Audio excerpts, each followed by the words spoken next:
Bom dia, pessoal.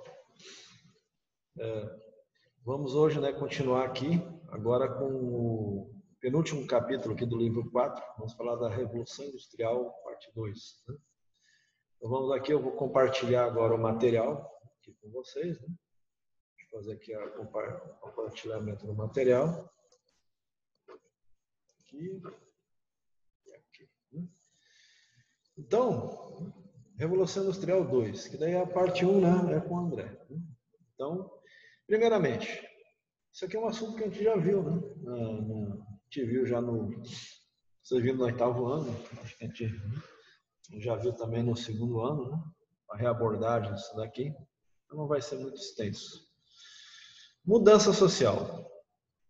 Então a gente vai ver aqui, as mudanças sociais, que decorrentes da Revolução Industrial. Então, para surgir a Revolução Industrial, houve também uma mudança social, uma mudança socioeconômica. A burguesia se desenvolveu, já antes do advento das máquinas mesmo, já começou a haver um aumento da produção em manufaturas, quer dizer, lugares onde se fabricam objetos com as mãos, manufaturas.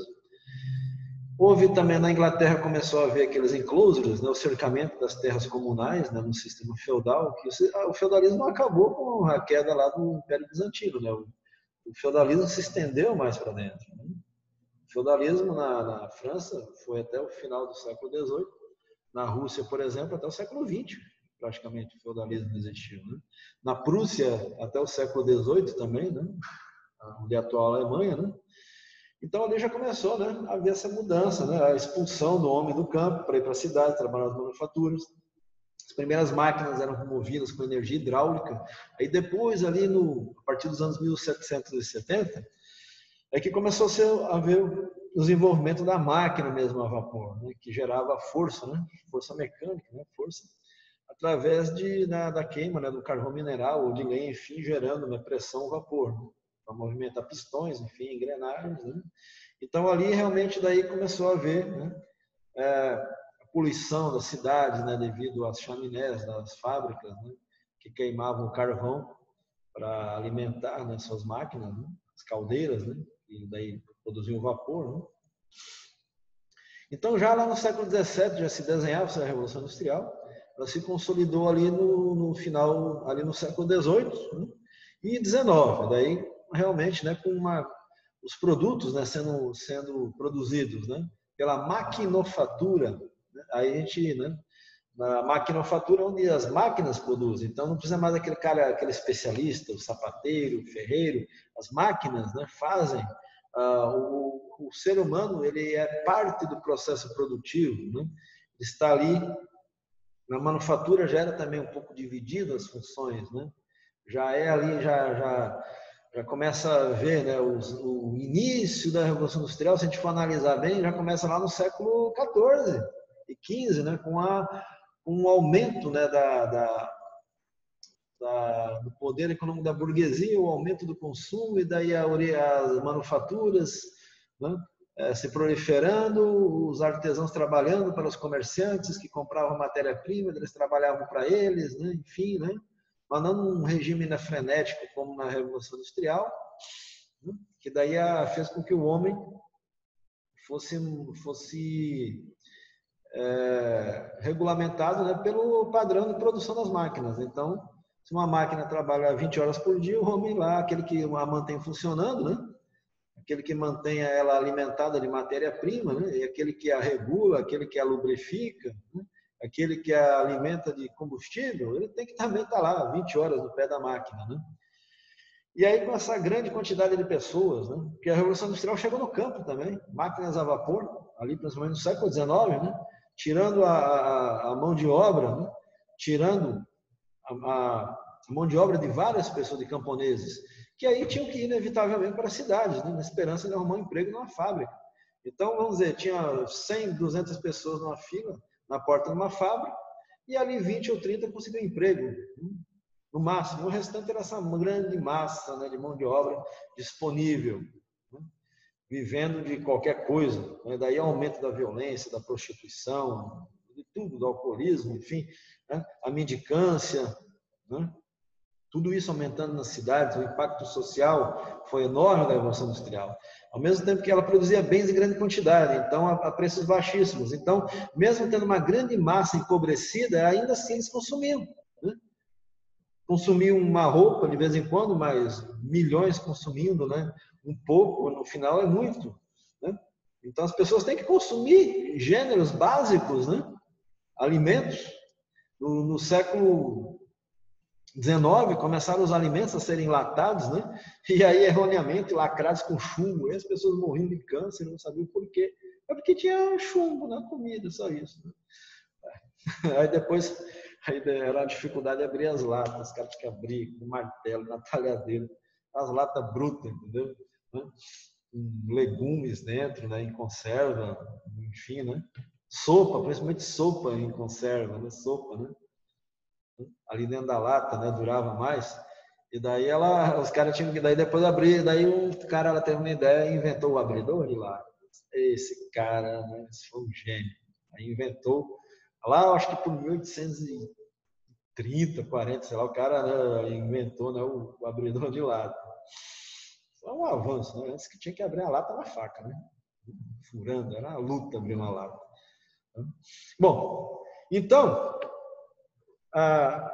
as cidades se tornaram insalubres, né? Enfim, a desvalorização da mão de obra, porque havia né, uma grande produção, mas as máquinas cada vez produziam mais. E na área da tecelagem, por exemplo, a indústria têxtil foi a pioneira na Revolução Industrial. Primeiro eram teares, né, que fabricavam 10 fios, né, funcionavam manualmente, né? Depois eles fabricavam 20, daí 30 com força hidráulica, e depois começaram a aumentar teares que fabricavam 100, 200 fios ao mesmo tempo. Então, cada vez havia uma produção maior e uma necessidade menor também de mão de obra. Mas, ao mesmo tempo que aumentava-se a população, que naquele tempo não havia um controle de natalidade, esse nome proletariado, ele vem do seguinte, que o trabalhador destituído dos seus meios de produção, né, destituído de capital, a única coisa que ele tinha de seu, que ele podia dizer que era seu, seus filhos, quer dizer, a sua prole. Aí vem o nome proletariado, aquele que só possui a sua prole como bem. Que até a casa onde eles moravam, esses parques industriais ainda, essas indústrias, haviam as vilas operárias que até hoje existem na Inglaterra, na Europa, aquelas casas geminadas, né? Todas enfileiradas. Hoje é bonitinho, porque o cara aluga e é patrimônio histórico, né? E aí bota blindex, bota ar-condicionado lá dentro, tudo, né? Banheiro dentro de casa. Naquele cara, o banheiro é no quintal, vai lá, tinha um buraco lá, né? O cara fazer, né? Para se aliviar lá. E aí todo mundo morando, 10 pessoas num cubículo, né? Que hoje no lugar moram 3 pessoas, moravam 10, 11 pessoas. As famílias eram enormes, as meninas tinham que trabalhar, as crianças, as mulheres tinham que trabalhar e ganhavam metade do salário dos homens e trabalhando a mesma quantidade de tempo, né? E fazendo a mesma coisa. Era uma exploração horrível, entenderam? Né? E quanto mais oferta de mão de obra, menos o salário diminuía. Porque o cara dizia, eu estou ganhando pouco. Ah, então vai embora, aqui tem 10 ali na porta querendo tua vaga, meu filho. Então, né, ou tu trabalha se conforme o teu salário. Aliás, por tu ter reclamado, vou até baixar, entendeu? Para tu deixar de ser salinho. Era mais ou menos assim, minha gente, entenderam? Era assim que funcionava. Né? Então, mesmo aquela pessoa, então eles iam fazer bicos, ia ser engraxate, o cara ia fazer qualquer coisa, ia carregar coisa, está precisando de uma mudança aí, tem que capinar um quintal, sei lá. Eu falei qualquer coisa. E aquele pouquinho que ele ganhava, aquela moedinha, ele ia comprar produtos, né? Maquinofaturados, né? Feitos nas indústrias. E aí, galinha de grão em grão enche o papo, né? E aí, meu amigo, né? Enchia os bolsos, né, dos capitalistas, né? Então, é um capitalismo cruel, né? Aí, com o tempo, foram surgindo os movimentos, como a gente vai ver aqui. Os primeiros eram bem radicais, né? Que nem o ludismo, né? Do Ned Luddin, que era um irlandês pirado louca. As máquinas estão dominando tudo. As máquinas estão ditando nossa hora de acordar, a hora de se alimentar, a hora de dormir. As máquinas, elas ditam o ritmo da vida do ser humano. As máquinas estão dominando tudo. As máquinas, esse capital demoníaco, elas estão destruindo a humanidade, enriquecendo apenas uma elite, né? Que vive uma vida glamurosa. Realmente, esses pessoal, esses capitalistas dessa época, viviam muito bem, né? Os industriais de hoje, né? Hoje em dia, com leis trabalhistas, com tudo, essas regras, né? A classe operária, né? Pelo menos nos países mais desenvolvidos, né? Ela né? Tem um padrão de vida melhor, tem mais tempo, trabalham nos países mais desenvolvidos, trabalham 6, 7 horas por dia, 5 dias por semana. Daí tem mais tempo para o lazer para gastar o dinheiro que ganha, né? Além de ganhar 3, 4 vezes mais que nós, ainda tem tempo para gastar o dinheiro. Que maravilha, né? Isso é o capitalismo de verdade, minha gente. Isso é o capitalismo bom, né? O capitalismo é socializado, né? Que beneficia toda a sociedade, não apenas um segmento, né? Esse é o verdadeiro capitalismo, né? Essa é a função do capitalismo, entendeu? Que todos fiquem bem de vida, né? E tenham a oportunidade de se tornarem Bill Gates, de se tornarem, né, Zuckerbergs, né, da vida, se tornarem lá o cara da Amazon, né? Como é o nome daquele aquele carequinha lá? Não, o nome dele, minha gente. Bom, então a gente vai lembrar de uma coisa, dá esses brancos na cabeça, né? Virar um Steve Jobs, né, da Apple, né? Então o capitalismo bom é aquele capitalismo que oferece oportunidade, né? Que faz com que todos tenham acesso a boa educação, boa saúde, lazer, né? Boa moradia, né? Bom transporte, né? Mas que também dá oportunidade das pessoas se tornarem esses ícones, né, do capitalismo, né? Que todos tenham chances iguais, né? Esse é o verdadeiro capitalismo, não um capitalismo que tem 2, 3%, 5% da população vivendo extremamente bom, podendo sonhar, delirar, e outros lá, né, sonhando com o que vão comer, né, no meio-dia, né? Sonhando o que é que vai ser da vida deles amanhã, se é que vai ter amanhã, né? Aí já é um capitalismo selvagem, que é esse capitalismo típico dessa época que nós estamos abordando agora aqui, né? Era um capitalismo onde os trabalhadores não tinham direitos, né? Então as sociedades foram evoluindo e daí, né, surgiu aquele socialismo utópico, né, dos empresários, né, que viam que melhorando a qualidade de vida do trabalhador, aumentava a produção e daí aumentava o lucro deles também. E um trabalhador melhor assalariado comprava mais, dando mais lucros ainda, né, para o capitalista. Até essa mentalidade pegar, minha gente, foi muito tempo. Isso ali só realmente ali com a Primeira Guerra Mundial, ali, né, nos anos 20 ali, é que daí deu esse estalo na cabeça, né? E daí começou, né, melhorar realmente a qualidade de vida, né, dos trabalhadores. Mas na Alemanha ali já nos anos 1870, quando ela surgiu, né, o Otto von Bismarck, né, ele já criou direitos trabalhistas, aposentadoria, né, o Império Alemão já surgiu lá, era um exemplo, né? Apesar de ser um Estado, né, autoritário, né, um império, né, né, eles viram, né, que o trabalhador tinha que ter vantagem. Então, eles criaram aposentadoria, criaram seguro por acidente, enfim, estabeleceram uma jornada de trabalho, né, que fosse suportável pelo trabalhador, estabeleceram, né, enfim, várias vantagens, depois foi evoluindo, né? Isso, e daí outros países imitando. Os Estados Unidos era brutal, com seus operários também, e aí eles foram melhorando muito. No Brasil, na era Vargas, nos anos 30, chegou um presidente e criou, né, leis trabalhistas, né? Aposentadoria, essas coisas todas, né? Na França, para vocês terem uma ideia, que era um lugar assim do capitalismo industrial, era o mais cruel, era brutal na França, né?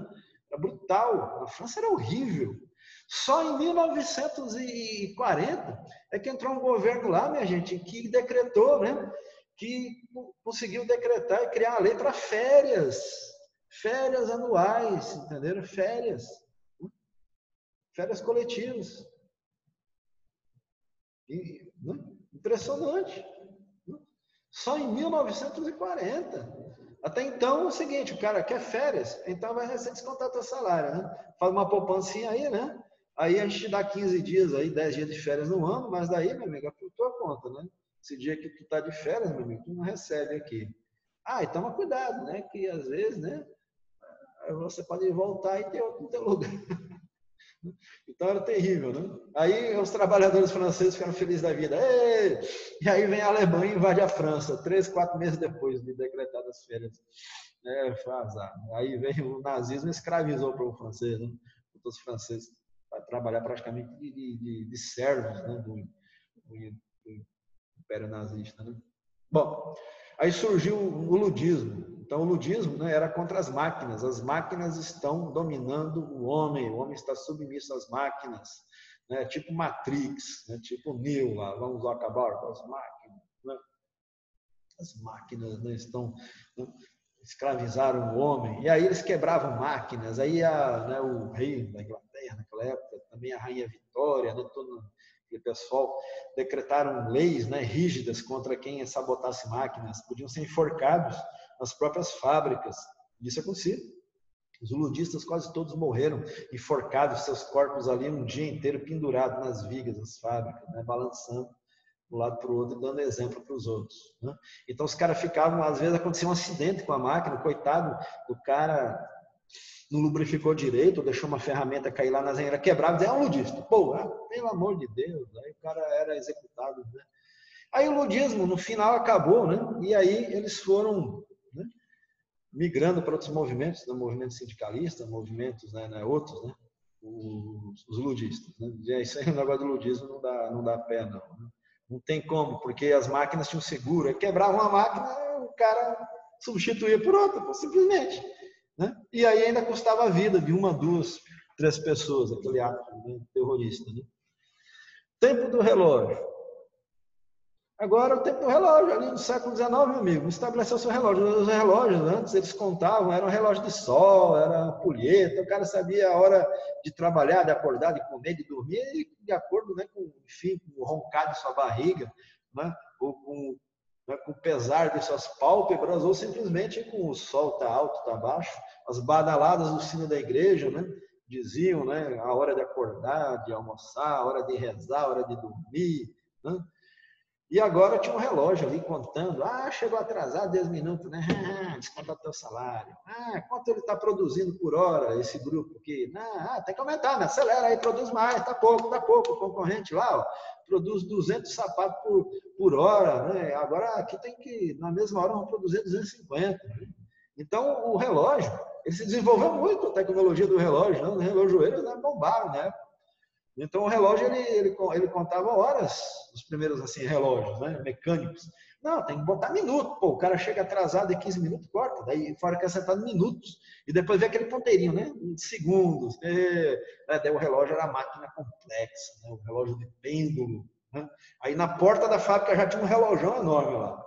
Né? Já dizendo, né, para o cara não questionar. Chegava lá, mas não estou atrasado, não. Aí o relógio, ó. Olha, o relógio. Tá aí, tá certo. Está 10 minutos atrasado. Aí de 10 em 10 minutos, todo dia, 20 minutos, o cara lá, o industrial, né? Ia cortando ainda mais no miserável salário que pagava. Né? E antes o tempo, né, como eu falei, era o tempo da natureza. E agora era o tempo do relógio, do ritmo da fábrica. Né? E depois com a linha de montagem, criado lá pelo Ford, né? E também lá teve o Taylor, né? O Taylorismo, né? Que daí deixava tudo organizadinho, né? Minimizava o espaço, a ferramenta, bota tudo perto para o cara ter que andar para pegar uma ferramenta, bota logo a ferramenta aqui. Aí o Taylorismo desbancou no Fordismo, né? Aí a linha de produção, daí tem aquele filme de Chaplin, né? Tempos modernos, né? Daí tem que só, né? O cara vira uma máquina, né? O cara vira uma máquina também, o ser humano, né?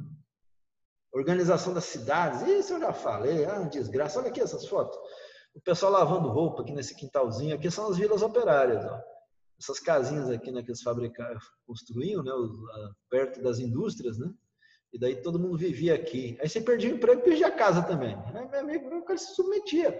E para comprar comida, calçado, tecido, tinha que comprar no armazém da fábrica. Se fosse descoberto que o coitado estava em um lugar mais barato comprar essas coisas, ele era demitido também. Aí lá no armazém da fábrica, tudo era 50% mais caro, às vezes até mais, entendeu? O cara ainda lucrava em cima disso.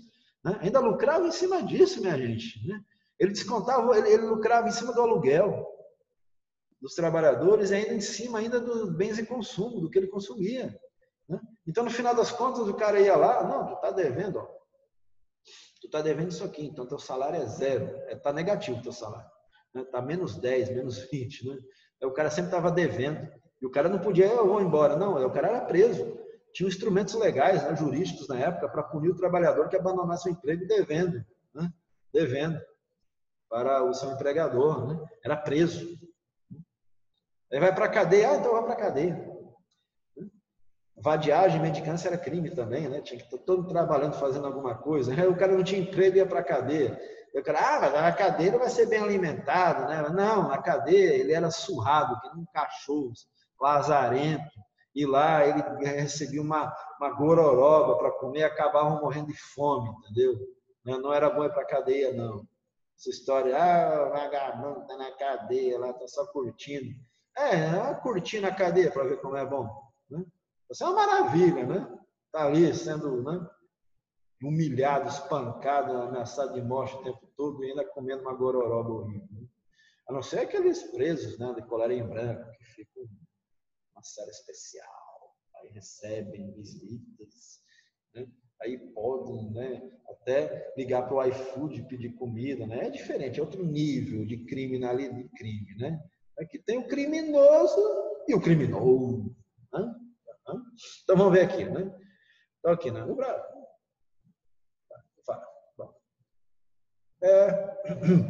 Voltando aqui ao assunto, né? Estamos aqui.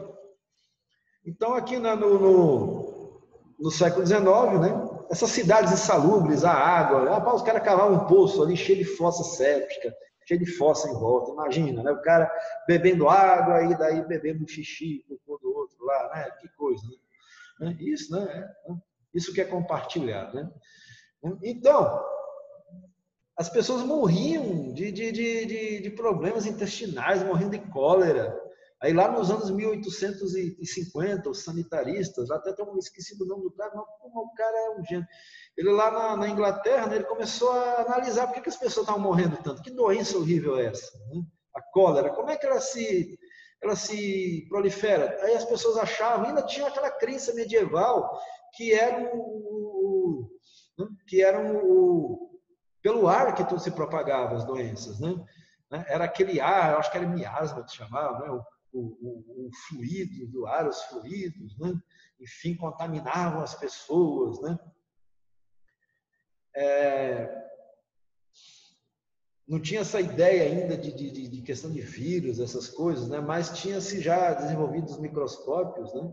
Enfim, já sabia que existiam fungos, enfim, bactérias, essa coisa toda. E aí tinha aquela, como é que está se transmitindo isso? Aí começou a mapear os bairros e as pessoas morrendo, e aí cada vez percebiam que as pessoas em determinado local estavam morrendo, né, mais que em outros, e bem mais. Aí por que isso? Aí chegava lá, todo mundo bebe daquela água ali, porque não tinha água encanada, minha gente. Só foi se popularizar ali no século XX, entendeu? Para você ter uma instalação hidráulica em casa, e os canos eram de cobre e de chumbo, entenderam? Tinha muita gente que morria também de câncer por causa do chumbo, né? Até surgiu o PVC, minha gente. O PVC, ele veio surgir, canos de PVC, né? De plástico PVC, após a Segunda Guerra Mundial, quando a indústria do plástico, né, explodiu, fabricando itens, né, para Segunda Guerra, né? Muitas partes de armamentos, de armas e de aviões estão sendo substituídas, né, de madeira por plásticos, né? Então, o isopor foi criado na Alemanha, né? O isopor, né? Durante a guerra. Então, ali, né, o PVC, né, depois se popularizou, mas antes eram canos de cobre, de chumbo, era caríssimo. Tanto o material quanto a mão de obra para fazer. Então, só pessoas muito ricas é que podiam ter tubulação de água em casa, entenderam? Só pessoas milionárias, pessoas muito, muito ricas, né? Que podiam chegar lá e abrir uma torneira, né? E aí sair água ali a hora que quisesse. As pessoas comuns, elas tinham que ir em chafarizes, não, então bombas, né? Manuais, e aí encher o balde, aquela fila de gente ali, né? Para pegar água, né? Com baldes de madeira, de zinco, né? E ali lá, e daí todo mundo estava morrendo ali, as pessoas na proximidade daquele poço, né? E aí ele começaram a perceber que as pessoas bebiam daquela água e daí no outro dia começavam já a passar mal. E aí foi se descobrir, né, que a cólera era transmitida pela água contaminada. E aí esses poços foram lacrados e imediatamente, né, os poderes públicos, né, que lá nesse lugar tinha governo, né, aí estavam trazendo barris de água potável, né, de lugares onde nem os rios também foram condenados, né? A cólera está nos rios também, próximo às cidades. Então eles iam buscar água pura, né, em outras fontes e levavam em carroças tonéis, né, de água para abastecer as populações ali, até o governo, o poder público, providenciar, né, providenciar uma forma de tratamento. Aí começaram a surgir as estações de tratamento da água. Aí foi começar a se descobrir que o cloro matava as bactérias, né, os micro-organismos na água, nocivos. Então houve, né, aí começou a se desenvolver, né, essa ciência, né, essa área da medicina chamada né, o sanitarismo, né, a medicina sanitária, né. Cultura e sociedade. Então nós temos aqui os proletários, a vida era bastante difícil, vocês já sabem, né? Então aqui,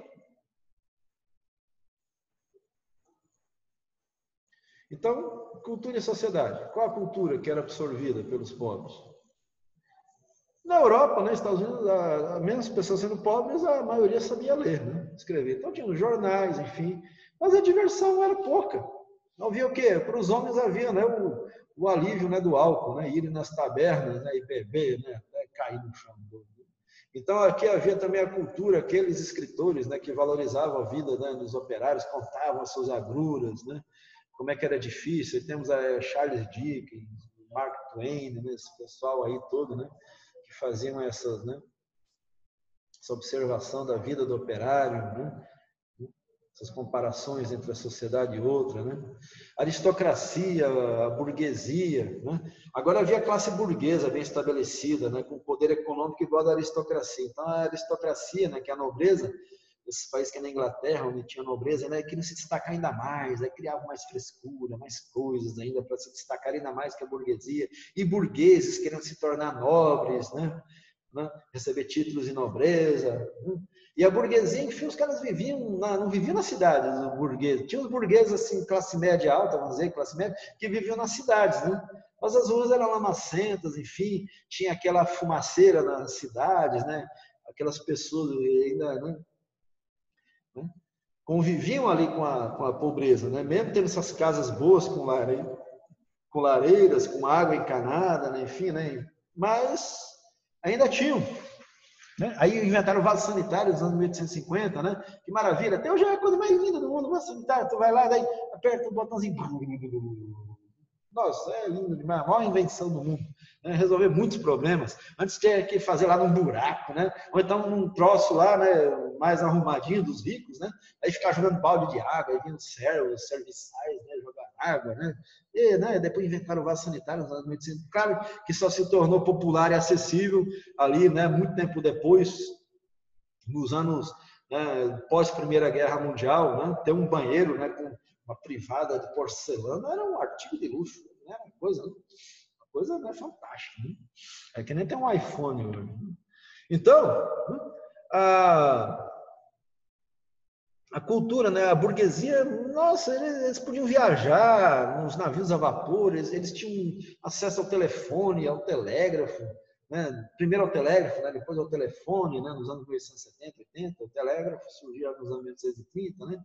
Então eles tinham casas confortáveis, as suas casas ficavam na periferia, né? Dos grandes capitalistas, ficavam nas periferias bem arborizadas, com aqueles gramados enormes, quadras de tênis, de golfe, né?